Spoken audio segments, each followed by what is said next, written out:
ketika hidup menjadi sangat sulit atau ketika kita berada dalam situasi putus asa, selalu ada bagian dari diri kita yang mencari kekuatan atau kekuatan yang lebih besar untuk diandalkan. Ada keinginan yang kuat untuk berpaling kepada Tuhan, untuk meminta bimbingan, agar tidak tenggelam dalam kekhawatiran dan kecemasan hidup yang seringkali membebani. Pada saat-saat seperti ini, sulit bagi kita untuk menemukan kebijaksanaan dalam diri kita di dunia ini. Untuk mengetahui apa yang harus dilakukan, solusi atau jawabannya harus datang dari kekuatan yang lebih tinggi. Mungkin Anda mencoba memahami peristiwa yang terjadi di sekitar Anda yang membuat Anda bingung. Atau mungkin Anda memiliki pertanyaan tentang masa depan Anda, hubungan Anda, urusan Anda, pekerjaan Anda, dan topik lainnya.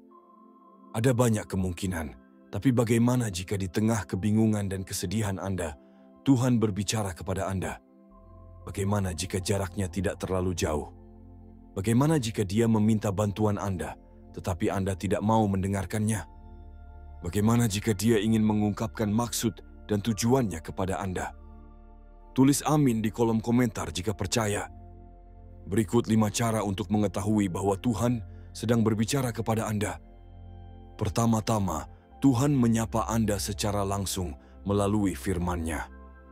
Kitab suci yang berisi pesan Tuhan adalah salah satu saluran terpenting yang melaluinya Dia berkomunikasi dengan umat-Nya. Menurut ayat Yohanes, pada mulanya adalah firman, dan firman itu ada bersama-sama dengan Allah, dan firman itu adalah Allah. Melalui firman-Nya yang tertulis, Tuhan memperkenalkan dirinya kepada mereka yang membutuhkan bantuan dan bimbingan, karena Ia mengandung hikmat yang mampu membuat keadaan terburuk menjadi lebih tertahankan. Alkitab membimbing dan menasihati kita mengenai keputusan atau tindakan terbaik yang harus diambil. Firman Tuhan adalah lilin bagi kaki kita dan terang di jalan kita. Sesuai dengan Mazmur, menerangi rute kita sehingga kita dapat berjalan tanpa tersandung. Ketika terjadi kebingungan dan ketidakpahaman, Tuhan mengirimkan firman-Nya untuk memberi kita kedamaian dan kenyamanan. Kita semua mempunyai bagian Alkitab favorit yang ingin kita baca dari waktu ke waktu. Ayat-ayat ini menunjukkan kepada kita tujuan Allah bagi kita.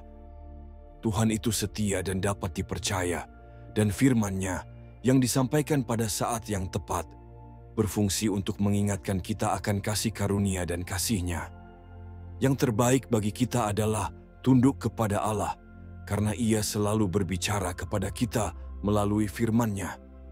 Kita adalah domba-dombanya yang lemah lembut, dan Dia adalah gembala kita yang baik.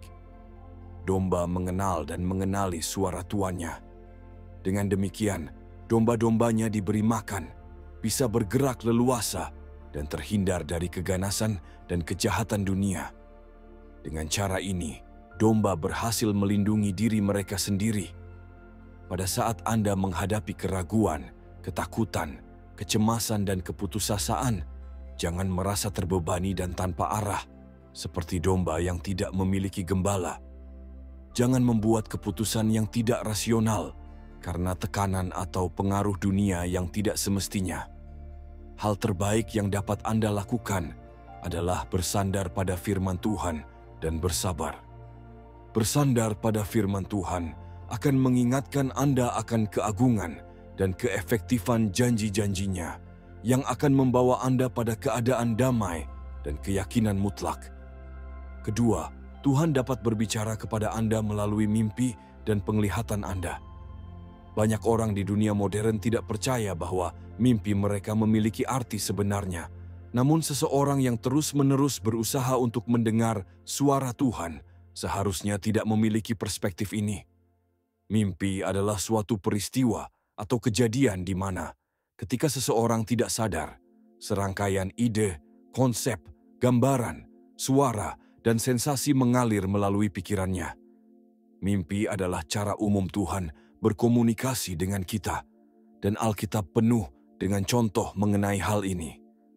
Tuhan dapat memperingatkan dan mempersiapkan seseorang untuk menghadapi kejadian yang akan datang dengan menunjukkannya kepadanya melalui mimpi. Dan dia juga dapat mengungkapkan kejadian di masa depan yang diyakini akan terjadi. Seseorang yang mencari Tuhan harus peka memahami arti mimpinya. Firaun, Raja Mesir, tidak memahami mimpi Yusuf dan tidak mengerti apa maksudnya. Alhasil, ia meminta Yusuf untuk menafsirkan mimpinya karena ia adalah kepala juru minuman. Firaun mengetahui kemampuan Yusuf dalam bidang ini. Mimpi Firaun merupakan peringatan akan masa depan. Akan ada 7 tahun kemakmuran, diikuti 7 tahun kelaparan parah. Penafsiran Yusuf sangat penting bagi kelangsungan dunia pada saat itu. Yusuf ditugaskan memimpin Mesir untuk mempersiapkan bangsanya menghadapi kelaparan. Orang-orang dari seluruh dunia datang ke Mesir untuk membeli makanan karena Mesir memiliki persediaan berkat mimpi Firaun dan tafsir Yusuf. Tuhan berbicara kepada kita melalui mimpi, dan kita harus selalu penuh perhatian untuk memahaminya dan menerapkan kebijaksanaan yang diperoleh untuk meningkatkan kehidupan kita. Sebelum tidur, pastikan untuk meluangkan waktu berdoa dan mempelajari firman Tuhan. Ini akan memungkinkan Anda menyesuaikan pikiran agar menerima gambaran dan sensasi yang Anda terima saat Anda tidur. Selain itu, saat bangun tidur, luangkan waktu sejenak untuk berdoa dan bermeditasi agar Anda dapat mengingat dengan jelas mimpi dan penglihatan malam sebelumnya. Ketiga, Tuhan berbicara kepada Anda melalui orang lain. Sebagai manusia, kita perlu berkomunikasi dan hidup berdampingan untuk hidup dan bertahan hidup. Tidak ada manusia yang berada di sebuah pulau, dan tidak wajar jika manusia hidup terisolasi. Tuhan menciptakan kita untuk bekerja sama dan saling mendukung. Dia berbicara kepada anak-anaknya melalui orang lain. Ketika kita melakukan kesalahan, Dia dapat mengirimkan seseorang yang lebih memenuhi syarat untuk membantu dan mengoreksi kita. Dalam Efesus disebutkan bahwa Allah mengaruniai sebagian sebagai rasul, sebagian lagi sebagai nabi, sebagian lagi sebagai penginjil, dan sebagian lagi sebagai pendeta dan guru. Semua peran ini mempunyai tujuan untuk menyempurnakan dan membangun orang-orang kudus. Hal ini memungkinkan anak-anak Tuhan untuk saling melengkapi dalam bidang yang membutuhkan, sehingga menjamin kemajuan di jalan kehidupan.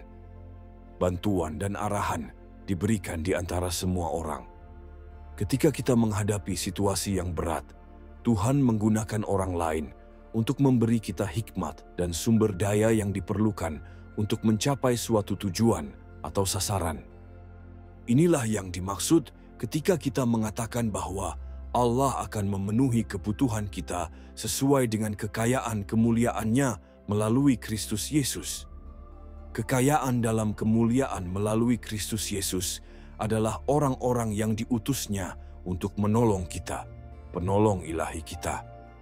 Mereka adalah orang-orang yang memberi kita kebijaksanaan dan arahan ketika kita menghadapi masalah atau melewati masa-masa sulit. Oleh karena itu, kita harus bersikap baik dan ramah. Kita harus menunjukkan rasa hormat dan kasih kepada orang-orang di sekitar kita, karena Tuhan dapat berbicara kepada kita melalui mereka dan menyelamatkan kita dari masalah-masalah kita. Keempat, Tuhan menggunakan keadaan kita untuk berkomunikasi dengan kita. Mungkin Anda perlu menarik napas dalam-dalam dan bersabar ketika keadaan menjadi sulit. Tuhan melalui keadaan Anda pada saat-saat seperti itu. Yang terbaik adalah tetap diam. Tuhan mungkin menggunakan situasi ini untuk menunjukkan sesuatu yang penting bagi Anda. Hal ini terutama terjadi ketika kita mengalami pasang surut dan sepertinya segala sesuatunya akan berantakan. Dengan perahu menghantam perahu dan semua orang di dalamnya. Badai adalah situasi hidup atau mati, dan Yunus segera memahami maknanya. Tuhan berbicara kepada Yunus melalui badai, menunjukkan bahwa dia tidak menyetujui arah yang diambilnya. Akhirnya Yunus harus meninggalkan kapal. Bencana menimpa dengan cara tertentu. Respons pertama yang harus Anda lakukan adalah jangan berlari ke arah bencana tersebut. Kebingungan. Kita harus tetap tenang, mendengarkan suara dan hikmah Tuhan untuk mencari jalan keluar yang cocok. Kelima, Tuhan berkomunikasi dengan Anda dengan menekan sesuatu di hati Anda. Ini bisa berupa emosi yang tiba-tiba Anda rasakan, seperti beban berat, pikiran sulit, atau ide mustahil. Tuhan berkomunikasi dengan kita, meninggalkan bekas di hati kita yang sulit untuk diabaikan atau dihapus. Anda mungkin merasakan dorongan untuk melaksanakan suatu ide, baik itu sebuah proyek atau perbuatan baik. Jika hati Anda sangat terpengaruh, Anda tidak punya pilihan selain bertindak. Jika Anda ingin menemukan kedamaian dan ketenangan, Tuhan menyuruh Anda melakukan apa yang Dia taruh di hati Anda. Terima kasih telah menonton video ini. Jika Anda menyukainya, silakan suka dan berlangganan. Dukungan Anda sangat berarti, dan nantikan video lainnya.